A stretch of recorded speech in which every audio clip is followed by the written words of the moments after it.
ಈ demographic attack, ಒಂದ್ ನಿಮಿಷ ಸರ್ ಮುಗಿಸಿ. ಡೆಮೋಗ್ರಾಫಿಕ್ ಅಟ್ಯಾಕ್ ಅನ್ನೋದು ಆಗ್ತಾ ಇದೆ ಅನ್ನೋದಕ್ಕೆ ನೂರಾರು ಉದಾಹರಣೆಗಳು ಸಿಗ್ತಾ ಹೋಗುತ್ತೆ. ನಿಜ, ವ್ಯವಸ್ಥೆಗಳಲ್ಲಿ ಲೋಪ ಇದ್ದಾಗ, ಸಿಗಬೇಕಾದ ಸೌಲಭ್ಯಗಳು ಸಿಗದೇ ಇದ್ದಾಗ ಅನ್ಯಾಯಕ್ಕೆ ಒಳಗಾದವರಿಗೆ ನಮಗೆ ನ್ಯಾಯ ಬೇಕು ಅನ್ನೋ ಹಪಾಹಪಿ ಇರುತ್ತೆ.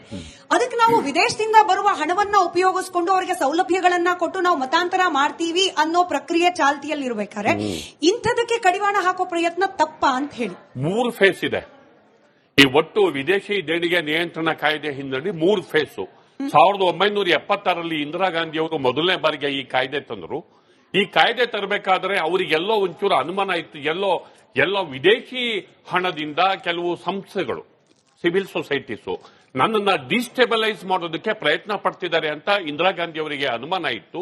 ಹೀಗಾಗಿ ಡೆಮೋಕ್ರಸಿನ ಡಿಸ್ಟೆಬಲೈಸ್ ಮಾಡೋದಕ್ಕೆ ವಿದೇಶಿ ಹಣದ ದುರ್ಬಳಕೆ ಆಗುತ್ತೆ, ಅದನ್ನ ನಾವು ನಿಗ್ರಹಿಸಬೇಕು ಅನ್ನೋ ಕಾರಣಕ್ಕೆ ಆಕ್ಟ್ ಅನ್ನ ಅಲ್ಲಿ ತರಲಾಯಿತು. ಅದಾದ ನಂತರ ಅಮೆಂಡ್ಮೆಂಟ್ 2000 ಬಾಲನ್ ಅವರಿಗೆ ಗೊತ್ತು. 2010ರಂದು 10ನೇ ಇಸ್ವಿನಲ್ಲಿ ಅಮೆಂಡ್ಮೆಂಟ್ ಆಯಿತು. ಈ ಅಮೆಂಡ್ಮೆಂಟ್ ಅಲ್ಲಿ ಒಂದು ಪ್ರಾಸಿಕ್ಯೂಟ್ ಆದವರಿಗೆ ನೀವು ಫಾರಿನ್ ಟ್ರಾನ್ಸಾಕ್ಷನ್ ಮಾಡೋದಕ್ಕೆ, ನೀವು ಫಾರಿನ್ ಕಾಂಟ್ರಿಬ್ಯೂಷನ್ ತಗೊಳ್ಳೋದಕ್ಕೆ ನಿಮಗೆ ಪ್ರಾವಿಷನ್ ಇಲ್ಲ 2010ರಲ್ಲಿ. ಆಯ್ತಾ? ನೀವು ಕನ್ವಿಕ್ಟ್ ಆಗಿದ್ರೆ ನಿಮಗೆ ಪ್ರಾವಿಷನ್ ಇಲ್ಲ. ಆಯ್ತಾ? ಹಾಗೇನೆ ಯಾರು ಕಮ್ಯುನಲ್ ಕ್ಲಾಶಸ್ ಅಲ್ಲಿ ಇಂಡಿಕ್ಟ್ ಆಗಿರ್ತಾರೋ ಅವರಿಗೂ ಕೂಡ ಆ ಹಣ ಬರೋ ಹಾಗಿಲ್ಲ, ಆಕ್ಟ್ ಅಲ್ಲಿ ಹೇಳುತ್ತೆ. ಅದಾದ ನಂತರ ಆ ಕಮ್ಯುನಲ್ ಕ್ಲಾಶ್ ಅಲ್ಲಿ ಅವರು ಶಿಕ್ಷೆಗೆ ಗುರಿ ಆದ್ರೆ ಅವರಿಗೂ ಕೂಡ ಹಣ ಬರೋ ಹಾಗಿಲ್ಲ ಅಂತ ಹೇಳುತ್ತೆ. ಆಮೇಲೆ ಮತಾಂತರದ ಬಗ್ಗೆ ಸಾಕಷ್ಟು ಚರ್ಚೆ ಆಯ್ತು. ಆಕ್ಟ್ ಅಲ್ಲಿ ಮತಾಂತರಕ್ಕೆ ಪ್ರಯತ್ನ ಪಟ್ರೆ ಕ್ಯಾಟಗಾರಿಕಲ್ ಆಗಿದೆ. 2010ರಲ್ಲಿ ಮತಾಂತರಕ್ಕೆ ಪ್ರಯತ್ನ ಪಟ್ಟು ಅದ್ರ ಮೇಲೆ ದೂರುಗಳು ಅಥವಾ ಆ ತರದ್ದೇನಾದ್ರು ಇತ್ತು ಅಂತಂದ್ರೆ ಫಾರಿನ್ ಕಾಂಟ್ರಿಬ್ಯೂಷನ್ ಆಕ್ಟ್ ಪ್ರಕಾರ ಅವರು ಹಣ ಪಡೆಯುವ ಹಾಗಿಲ್ಲ. ಇದು ಕ್ಯಾಟಗಾರಿಕಲ್ ಆಗಿದೆ. ಇಷ್ಟು ಸ್ಟ್ರಿಕ್ಟ್ ಲಾ ಈಗ ಇರಬೇಕಾದ್ರೆ ಈ ಅಮೆಂಡ್ಮೆಂಟ್ ಯಾಕೆ ಬೇಕಿತ್ತು?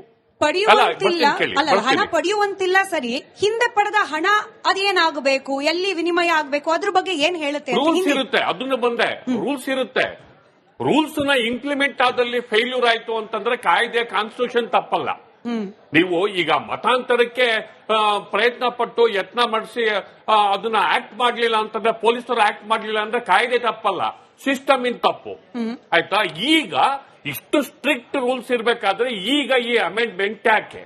ಹೊಸ ಅಮೆಂಡ್ಮೆಂಟ್ ಪ್ರಕಾರ ನೀವು ಆ ಒಂದು ಸಂಸ್ಥೆಗಳು, NGOಗಳಾಗಿರ್ಬೋದು ಅಥವಾ ಇನ್ಯಾವುದೇ ರಿಲಿಜಿಯಸ್ ಕಲ್ಚರಲ್ ಇನ್ಸ್ಟಿಟ್ಯೂಷನ್ಸ್ಗಳಾಗಿರ್ಬೋದು, ಅವರು ರಿನ್ಯೂವಲ್ ಮಾಡಲಿಲ್ಲ ಅಂದ್ರೆ, ಅವರು ಅದನ್ನ ಏನು ಲೈಸೆನ್ಸ್ ಅಥವಾ ಸರ್ಟಿಫಿಕೇಟ್ ಅದನ್ನ ಹೊಸದಾಗಿ ಮಾಡಿಸ್ಲಿಲ್ಲ ಅಂತಂದ್ರೆ ತಕ್ಷಣ ಅವರ ಇಡೀ ಸಂಸ್ಥೆಯನ್ನ, ಅಂದ್ರೆ ಫಾರಿನ್ ನಿಂದ ಬಂದಂತಹ ಹಣದಲ್ಲಿ ಏನಾದ್ರು ಗಳಿಸಿದ್ದ ಅಷ್ಟೇ ಅಲ್ಲ, ಅವರ ಇಡೀ ವಹಿವಾಟು, ಇಡೀ ಪ್ರಾಪರ್ಟಿ ಅದನ್ನ ಸೀಸ್ ಮಾಡಬಹುದು.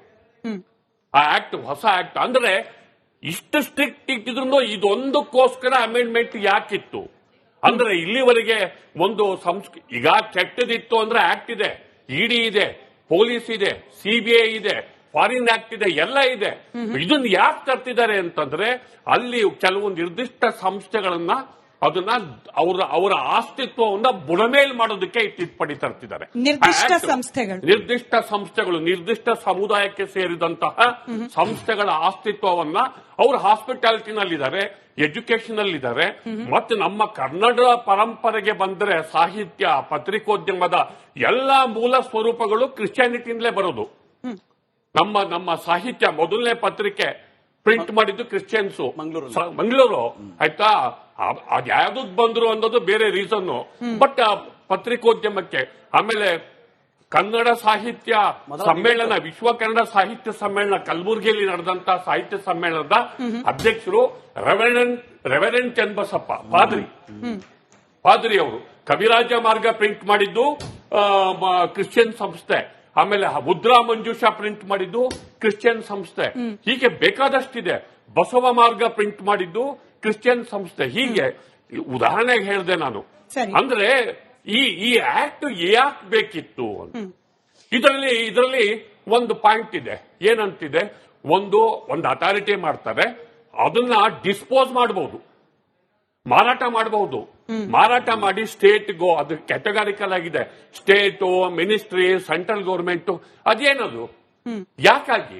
ಈಗ ಒಂದು ಸಂಸ್ಥೆ 100 ವರ್ಷದಿಂದಲೋ ಆಮೇಲೆ ನಾನ್ ಸರೆಂಡರ್ ಮಾಡ್ತೀನಿ ಅಂತ ತಿಳ್ಕೊಳ್ಳಿ, ನಾನು ಸರ್ಟಿಫಿಕೇಟ್ ರಿನ್ಯೂವಲ್ ಇಲ್ಲ, ನನ್ನ ಸಂಸ್ಥೆ ಕ್ಲೋಸ್ ಮಾಡ್ತಿದ್ದೀನಿ ಅಂತ ನಾನು ಸರೆಂಡರ್ ಮಾಡ್ತೀನಿ ಅಂದ್ರು ಬರೀ ಸರೆಂಡರ್ ಅಕ್ಸೆಪ್ಟ್ ಮಾಡಲ್ಲ, ನನ್ನ ಇಡೀ ಪ್ರಾಪರ್ಟಿ ಸರೆಂಡರ್ ಮಾಡಬೇಕು. ಇನ್ನೊಂದು ಇಡೀ ಪ್ರಾಪರ್ಟಿ, ನನ್ನ ಸಂಸ್ಥೆ, ನಾನು ಕಟ್ಟಿದ ಸಂಸ್ಥೆ, ನನ್ನ ಸೇವೆ, ನನ್ನ ಆಸ್ಪತ್ರೆ, ನನ್ನ ಎಜುಕೇಶನ್ ಇನ್ಸ್ಟಿಟ್ಯೂಷನ್ ಎಲ್ಲ ಸೀಸ್ ಮಾಡ್ಕೋತಾರೆ. ಅಲ್ಲ, ಈ ಆಸ್ತಿ ಗಳಿಕೆ ಆಗಿದ್ದೆ ಸೇವೆ ಉದ್ದೇಶ ಅಂತಂದ ಮೇಲೆ ಸೇವೆ ನಾನು ಸ್ಟಾಪ್ ಮಾಡ್ತೀನಿ ಅಂತ ಖಾಸಗಿ ಆಸ್ತಿ ಯಾಕೆ ಖಾಸಗಿ ಆಸ್ತಿ ಬಗ್ಗೆ ನಾವು ನೀವು ಅನೇಕ ಒಳ್ಳೆ ಕಾರ್ಯಗಳಿಗೆ ಕ್ರಿಶ್ಚಿಯನ್ ಮೆಷನರಿಗಳು ಅಥವಾ ಕ್ರಿಶ್ಚಿಯನ್ಸ್ ಕಾಂಟ್ರಿಬ್ಯೂಷನ್ ಹೇಳ್ತಾ ಇದ್ರಿ sir. At the same time ಒಂದು ರೈಸ್ ಪ್ಯಾಕ್ ಕೊಟ್ಬಿಟ್ಟು ಧರ್ಮ ಪರಿವರ್ತನೆ ಮಾಡ್ಕೊಳ್ತಿರೋ ಕಾರ್ಯ ಕೂಡ ಸಮಾಜದಲ್ಲಿ ಅಸ್ತಿತ್ವದಲ್ಲಿ ಇದೆ ಅನ್ನೋ ಫ್ಯಾಕ್ಟ್ ನಾವು ಅಲ್ಲಗಳೆಯೋ ಹಾಗಿಲ್ಲ. ರೂಲ್ಸ್ ಇದೆ, ಐ ನೋ, ಬಟ್ ಸ್ಟಿಲ್ ಈ ತರದ ಪ್ರಕ್ರಿಯೆ ಕೂಡ ಸಮಾಜದಲ್ಲಿ ಇದೆ.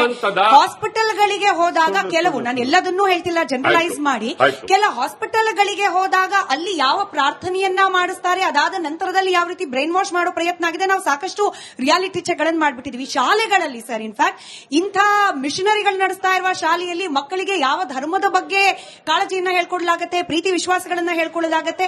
ಐನೋ ಪ್ರತ್ಯೇಕವಾದ ಆಕ್ಟ್ ಇದೆ, ನಾನು ಅದನ್ನು ಬಹುಶಃ ಸುರೇಶ್ ಸರ್ ಕೂಡ ಪ್ರಶ್ನೆ ಕೇಳ್ತೀನಿ, ಬಟ್ ಇದು ಕೂಡ ಸಮಾಜದಲ್ಲಿ ಅಸ್ತಿತ್ವದಲ್ಲಿ ಇದೆ ಅನ್ನೋದನ್ನ ನಾವು ಒಪ್ಪಬೇಕು. ಅನ್ನೋದು ಒಂದು ಸಾಮಾಜಿಕ ವ್ಯವಸ್ಥೆಯ ಒಂದು ಪ್ರತಿಬಿಂಬ.